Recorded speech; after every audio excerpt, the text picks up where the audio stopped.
If your Amazon KDP books are being put back into draft because of your interior trim size, I'm going to show you what the problem could be and how you can fix it. Because this drove me insane when I first started publishing. No matter what I did, my books kept being rejected.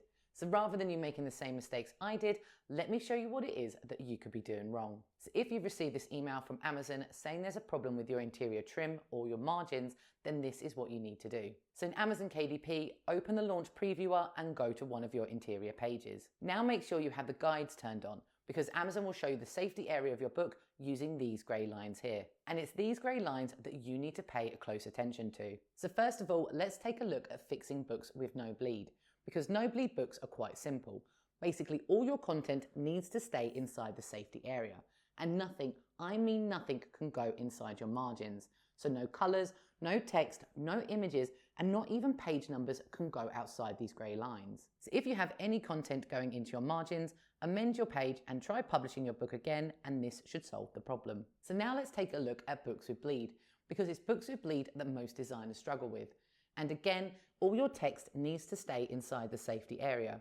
So that means you can't have any titles at the top of your page, and you can't have any page numbers at the bottom of your page. It all needs to stay inside the grey lines. However, with images, you have one of two options.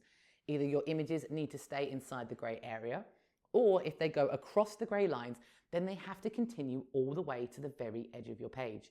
So if you have any images going outside the safety area, then they need to fill the entire part of the page and cannot stop anywhere inside your margin or your trim. So if you're designing a colouring book or a notebook, for instance, you need to make sure all your content is either completely inside the grey area or that it extends to the very edge of your page. Or if you have images that are only covering some of your page, you need to make sure your images are either completely inside the grey area or that they extend to the very edge of your page. Because if you have any images or content stopping inside the margin or the trim, then your book will be rejected. So amend any pages to follow these rules, and this should solve the problem. Now, Amazon is very sensitive when it comes to content inside your margins. So I'm going to show you a couple of errors that I made and how I fixed them. So on this page, I hadn't filled this tiny area with the grid. So once I filled it in, the book was then published. And with this page example, the number on my image was just slightly creeping into the margin. So once I moved it across a bit, the book was then published. So if you found this video helpful, follow along for more tips and tricks on publishing books with Amazon KDP.